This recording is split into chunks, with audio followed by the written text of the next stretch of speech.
নমস্কাৰ বন্ধুসকল, আপোনালোক সকলোকে আখল ঘৰলৈ স্বাগতম জনাইছোঁ। আজি মোৰ আখলৰ পৰা আপোনালোকক বনাই দেখাম ওলকচুৰ এটা ৰেচিপি।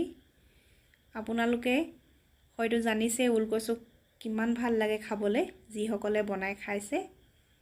বহুতে কিন্তু কচুটো খজুৱাৰ ভয়ত নাখায়, নহয় জানো? যদি আপোনালোকে কচুটো ভালকৈ ৰ'দত শুকুৱাই লয়, তেনেহ'লে ওলকচুৱে কেতিয়াও নখজুৱায়। আৰু মই আপোনালোকক আজি বনাই দেখাম। আপোনালোকেও ঘৰত এনেকৈ বনাই খাব, একেবাৰে মাংসৰ নিচিনা লাগে খাবলৈ। তেনেহ'লে বলক দেৰি নকৰি মই আপোনালোকক ৰেচিপিটো বনাই দেখাওঁ। এয়া মই এফাল ওলকচু লৈছিলোঁ, এনেকৈ কাটি ল'লোঁ টুকুৰা কৰি। এতিয়া মই প্ৰেছাৰ কুকাৰটোত এইখিনি দি ল'ম। আৰু মই পানী অলপ দি লৈছিলোঁ আগেই কুকাৰত। এতিয়া দুটা হুইচেল মাৰি বইল কৰিম এইখিনি।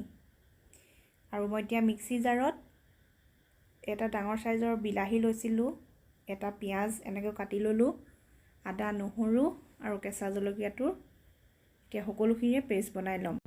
এতিয়া মই কেৰাহী তেলখিনি গৰম কৰি ল'লোঁ। প্ৰথমতে ইয়াত দিছোঁ অলপমান চয়াবিন। মই 3 মিনিটমানৰ কাৰণে এইখিনি কম জুইত ফ্ৰাই কৰি ল'ম। এতিয়া অলপমান তেল দিছোঁ চয়াবিন ফ্ৰাই কৰা কেৰাহীখনতে, এইখিনিও গৰম হ'বলৈ দিম।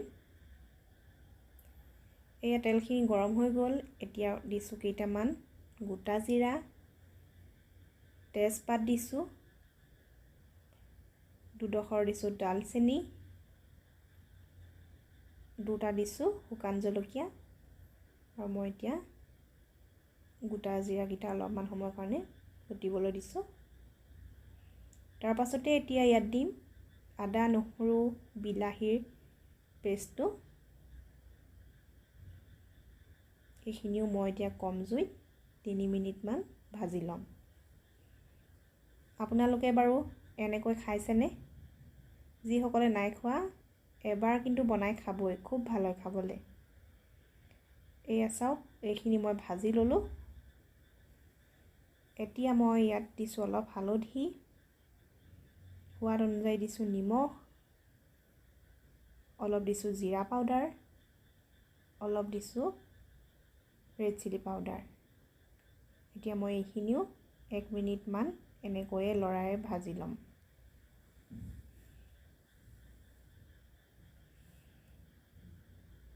এয়া মোৰ ভাজি লোৱা হৈ গ'ল। ইয়াৰ পৰা মই তেলখিনি বিৰিঙি আহিলে চাওক। এতিয়া মই ইয়াত দিছোঁ বইল কৰি থোৱা ওলকচু আৰু ফ্ৰাই কৰি লোৱা চয়াবিনখিনি। এইখিনিও মই এতিয়া ভালকৈ লৰাই ল'ম 2 মিনিটমানৰ কাৰণে। মছলাখিনিৰ লগত মিলি যোৱাকৈ লৰাই লৈছোঁ। এয়া মছলাখিনিৰ লগত ভালকৈ মিলি গ'ল সকলোখিনি।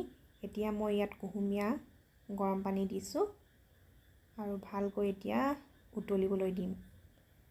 এইখিনি বেছি সময় সিজিবলৈ নালাগে, কাৰণ বইল কৰি লোৱা হৈছে যিহেতু।